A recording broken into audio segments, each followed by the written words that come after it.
Сегодня я вам расскажу про очень интересные вещи, которые творятся в официальной Тесле. А именно Unsupported Cars. Что это такое? Черный список, американские машины, скопарта, битые, не битые, целые, утопленники и так дальше. Что с ними делает, что с ними не делает Тесла, какие санкции принимает, не принимает на сервис и так дальше. Не переключайтесь, будет интересно. Во-первых, с каждым годом Тесла все ужесточает и ужесточает политику к этим машинкам, которые попадают в черный список, то бишь Unsupported Cars. Что имеется в виду? Если машина попадает в ДТП и в течение какого-то срока, месяц, два, три, неважно, не приезжает на официальный сертифицированный Tesla Body Shop, то есть сервис, который ремонтирует автомобили после аварий, автомобиль попадает в этот черный список, из которого уже никогда он не может вернуться.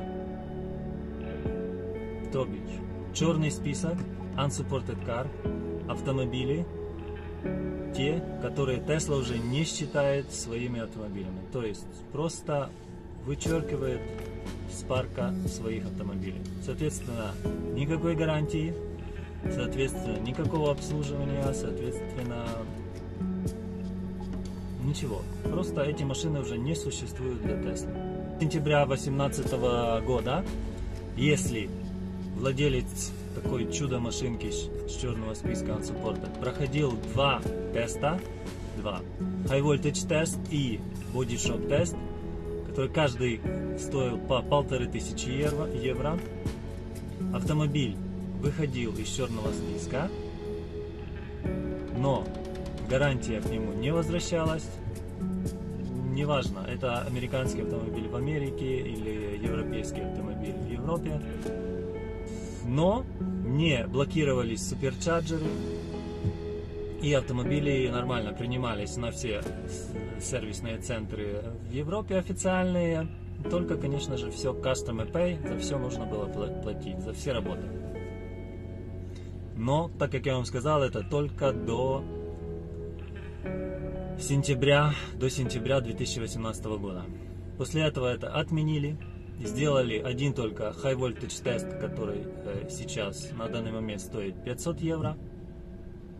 И этот High Voltage тест делает только одно: возможность вашему автомобилю или этому автомобилю Unsupported Cars, который пройдет High Voltage тест, который длится 4 часа. Снимается батарея, проверяются полностью все узлы, агрегаты и так дальше, если он безопасный для сотрудников официальных сервисов Tesla. Все. То есть, High Voltage тест, за который вы платите 500 евро, дает вас возможность, единственную возможность, это дальнейшего ремонта и сервиса, и прохождения любых ремонтных работ в официальных сервисах Tesla. Все, никакого возврата гарантии, никакой выхода из черного списка, ничего. Будь то это американская машина, будь то это европейская машина, неважно. Пока я работал в Tesla, два раза менялись правила и менялась политика Tesla согласно к Unsupported Car, к черному списку. То есть все уже знают, что давно отключаются суперчарджеры. После этого, вот буквально года еще не прошло, ужесточились правила. Соответственно, этого отключается еще любая быстрая зарядка, то есть отключаются все DC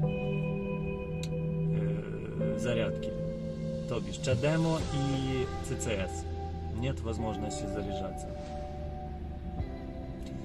Все связано, конечно же, так как и суперчарджер, так и эти скоростные зарядки, с безопасностью владельца. Потому что неизвестно, Tesla не знает где этот автомобиль ремонтировался, с каких кусков, из чего он сделан и так дальше, и так дальше. Соответственно, только единственная возможность заряжаться дома от розетки. Если это европейская машина, то хотя бы есть возможность заряжаться от 3 фаз, соответственно, хотя бы какие-то там 60, 50 или 90 километров за час можно будет зарядить, если это старая модель S и она имеет у себя Double Charger, то есть две зарядки покладовые, которые дают возможность заряжаться 32 ампера, то есть 22 киловатта максимально. Если это американский автомобиль, то соответственно только одна фаза и все, что можно. То есть машинка покупается только, ну, как я считаю, только чтобы ездить по городу. Все, в далекие трассы это закрыто. Хотя каждый выбирает для себя, что покупать. Но к этому мы еще вернемся. Главный месседж. Я не перетягиваю никого на светлую сторону, на темную сторону. Я никому не говорю, что делать, как делать. Я просто говорю голые факты. А вы сами имеете свою голову и сами принимаете решение. Что, как, какую машину покупать. Американскую, европейскую, на гарантии, не на гарантии, битую, не битую. Это ваши вопросы. Если вас интересует мое мнение, что я думаю об этом, напишите, пожалуйста, комментарии. Я вам отвечу. Важная информация. Согласно политике Tesla, официальные сервисы Tesla все по всему миру имеют полное право не принимать автомобили с черного списка, то есть Unsupported Car сервис. Вообще без всяких причин. Просто не принимаем и все. Сервис в Берлине не принимает Unsupported Car с черного листа. И по сей день в Варшаве, пока я работал 2 года в Варшаве, мы принимали Unsupported Cars, потому что я понимал и ясно, что и в Варшаве, и в Польше, и в Украине, и в России, к сожалению, 80% автомобилей с Америки, может даже больше, и с этих американских 99,9% Unsupported, соответственно. Мы принимали эти машинки только с учетом 2 месяца, когда у нас были наибольшие очередя по 2 месяца и больше, принято решение не принимать автомобили с черного списка на сервис, чтобы таким образом уменьшить очередь и чтобы люди, которые имеют европейские Теслы, на гарантийные и так дальше, чтобы не ждали по 1,5-2 месяца на сервис. Но, как вы знаете, ситуация случился COVID, эти все карантины, соответственно, появилось много автомобилей, которые не смогли попадать на сервис в Варшаву. И, соответственно, это решение было упразднено. И по сегодняшний день варшавский сервис официально принимает автомобили на сервис с черного списка. Но есть один нюанс. Чтобы пройти этот тест, автомобиль должен быть стоковый, то есть без каких-либо переделок с американца на европейца. Ну, скажу вам маленький бонус. Если еще стоит европейская LTE, ребята могут на это закрыть глаза, и инженеры наши, там сим-карта, это вообще в принципе не проблема, стоит вашего оператора, вашей страны, тоже вопросов нет. Но если переделанная зарядка, если стоит на американском автомобиле 3 фазы, стоит тип 2 гнездо зарядное, автомобиль такого high voltage теста не пройдет. Нет смысла тратиться, даже приезжать в Варшаву, потому что машинка просто поедет обратно, и вы еще плюс ко всему заплатите эти 500 евро за high voltage тест. Это самая основная причина, по которой автомобили не проходят high voltage тест. Ну и, соответственно, если вы приедете и батарея будет видно, что собрана с кусков, с 3 частей, варено, переварено и так дальше, и либо какие-то другие нюансы, что машина вот-вот распадется, или действительно есть небезопасная для сотрудников Tesla, автомобиль тоже не пройдет High Voltage Test, но за 2 года у меня таких, честно говоря, не было случаев. Соответственно, неофициальные сервисы стараются делать свою работу тоже хорошо, стараются зарабатывать плюсы от клиентов. Окей. Я еще смотрю пока не в камеру, а в телефон, так что спасибо за комментарии, которые вы оставляли, что нужно смотреть в камеру, а не в телефон, но буду стараться. Дальше. Не знаю, я когда смотрю на телефон, на видео, мне как-то легче сосредоточиться. Когда смотрю на черную точку, теряюсь. Пока еще теряюсь. Ну вот уже где-то 8 или 9 месяцев, почти каждый день после того, когда ужесточились правила относительно Unsupported Cars, что начали отключать и CHAdeMO, и CCS, и любые быстрые зарядки. У меня в день было по 10, по 15 звонков, что случилось, пришло обновление или просто даже без обновления пропало CHAdeMO, что делать, куда бежать, сначала даже первые дни я не знал ответа, но потом пришла нам эта новая политика, мы ознакомились с ней и узнали, что, к сожалению, в связи с безопасностью, чтобы, не дай бог, не загорелась машинка на скоростной зарядке, и могут даже клиенты купили эту машину, не знали об этом, купили, понравилась им Tesla, купили, им никто не объяснил, может даже те, кто продавали, не знали этих всех нюансов относительно черного списка, относительно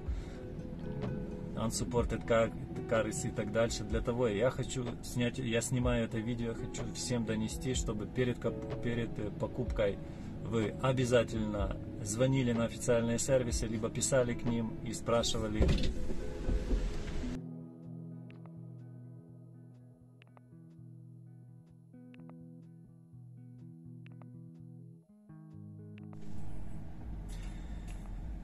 И еще очень важный нюанс, чтобы для вас это не было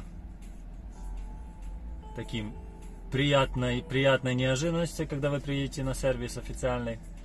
Любой. Как происходит процедура High Voltage теста? Ну, во-первых, она длится минимум 4 часа. Снимается батарея, так как я уже говорил, проверяется вся электроника и так дальше, High Voltage и даже кузовщина. Но, так как американские машинки, в основном 95% они приезжают, у них переделанные навигация европейская, в них LTE модемы там, и так дальше, и так дальше. То есть то, что еще может закрыть на это глаза инженеры наши, когда при проверке автомобиля этим High Voltage Test, к сожалению, для владельцев автомобилей все эти нестандартные настройки, эти все хакерные штучки и так дальше будут возвращены к Factory Mode. То есть вернут все настройки заводские. Будет американская навигация. Если Supercharger был отключен, его включили механически или CHAdeMO, это все будет отключено. Вы понимали, вы приезжаете, делаете High Voltage Test, да, конечно же, там все можно потом делать и восстанавливать сертификаты, и чтобы приходили обновления официальные и так дальше, и так дальше, и так дальше. Но автомобиль дальше остается в черном списке, дальше Unsupported, соответственно, суперчарджеры будут отключены, CHAdeMO, CCS будут отключены. Навигация, если была европейская, снова будет американская. Говорю вам это просто, чтобы вы были к этому готовы. свесьте все плюсы и минусы. Если вы хотите обновление, не платить за каждое новое обновление, куда-то ехать, или сидеть на 8 еще на старом софте, бояться выйти онлайн, чтобы машинку вашу снова подключали, все, что вы себе повключали. Если вы хотите доступ к аппликации, без которой, честно говоря, Tesla, ну, не знаю, как, ну так есть. Если ты сидишь на работе или где-то в себя в офисе и не можешь включить машинку, либо нагреть за 5 минут до выхода, либо охладить летом, ну, честно я вам скажу, не можешь даже следить, заряжается машина, не заряжается, где она, что она, как. Ну, аппликация в Тесле работает просто исключительно, нету никакой другой марки, в которой аппликация так классно работает и без аппликации, когда машина офлайн, ну, честно вам скажу, ну, это становится обычный электромобиль, а не автомобиль Tesla. Так что думайте сами, решайте сами, иметь или не иметь. Ну и важно, так как все актуальные политики и гарантии и так дальше, все это указано на официальном сервисе Tesla.com. Соответственно, на сегодняшний день я вам рассказал информацию, но завтра она может поменяться, так что лучше всего заходите на Tesla.com, так как я сейчас в Польше, то оно мне будет Польша, но выбирайте далее About, Legal, и там есть, если выбрать Unsupported Cars, оно вам покажет всю политику, которая нужна для... И там все написано, что, как, зачем, какие условия, что нужно сделать, можно ли покупать запчасти, нельзя покупать запчасти и так дальше. Она не есть длинная, поменяйте себе на английский, на польский, как вам удобно. Так что это главный документ. Смотрите, если коротко все про черный список Transported Car в Европе, американский и так дальше. Если есть еще какие-то вопросы, задавайте в комментариях под этим видео, ставьте лайк, смотрите до конца, подписывайтесь на канал, чтобы видео продвигалось как можно дальше. Набираем первую 1000, записываю быстренько второе видео про карты памяти, как их устанавливать, какие нюансы для американских автомобилей, какие нюансы для европейских автомобилей, unsupported, можно, нельзя, черный список и так дальше, кому бесплатно, кому платно, все это расскажу, потому что меняется все очень быстро. Даже вот последние 2 недели уже есть новая информация по поводу замены этих карт памяти и так дальше. Такой контент, как у меня, с опытом работы в официальном сервисе Tesla 3 года, начиная от механика в Норвегии полгода, потом заканчивая менеджером запчастей, менеджером клиентов, обслуживания клиентов в Германии и Варшава. Я думаю, нету ни у кого с русскоговорящих. И, к сожалению, так как сейчас в Польше уже никто не говорит по-русски, по-украински, по-белорусски, на славянских языках восточных, к сожалению, никто не говорит. Так что, если есть у вас какие-то вопросы, проблемы, не можете записаться, проблемы с польским, с английским, обращайтесь, пишите комментарии, подписывайтесь на мой Facebook, он имеет такое же название, как мой канал YouTube. Стучитесь в друзья, всех приму, главное, чтобы это не были какие-то боты. Если буду видеть, что это живые люди, с удовольствием добавлю вас в свои друзья в Фейсбуку. Будем общаться, помогу, расскажу, помогу записаться. Если у вас уже машинка не имеет сертификатов, не работает аппликация, тоже помогу записать, расскажу, куда писать, на какой mail, куда звонить. Все это сделаем, люблю это дело, буду помогать дальше владельцам Tesla, будем продвигать электромобильность и в Украине, в России, в Беларуси, где угодно. Казахстан, в Казахстане уже есть 2 суперчарджера, так что я с удовольствием туда поеду. Планирую, не знаю когда, с этими карантинами и так дальше, но поеду обязательно. Так как туда не поехать и не проверить свою Модель 3, как она будет заражаться в Казахстане, это просто нереально. Соответственно, дальше. Подписывайтесь на канал, ставьте лайки. Следующее видео буду сразу же записывать. Спасибо вам большое за подписки. Набрали буквально 90 уже подписчиков новых, буквально за каких-то 3-4 дня. Я очень рад, это мне мотивирует сильно. Набираем 1000 быстренько. Я записываю следующее видео относительно карт памяти, как их менять, какие нюансы, когда по гарантии, когда не по гарантии. Буквально неделю назад, 1,5 недели поменялась еще информация по поводу карт памяти по этих eMMS, MC. И как в связи с американскими машинами, можно на них менять карты памяти на официальном сервисе, нельзя, сколько это стоит, unsupported car, не unsupported car, как можно так сделать, чтобы приехать и поменять карты памяти и сразу восстановить сертификаты, сколько это будет стоить, можно ли это сделать. С удовольствием это все в комментариях вам опишу, либо на Фейсбуке пишите мне. Любые другие вопросы тоже задавайте. Уже в Фейсбуке очень много написали мне вопросов, на которые хотели бы они увидеть и услышать ответы от меня. Я их собираю, список, наберу такой список большой и запишу отдельное видео.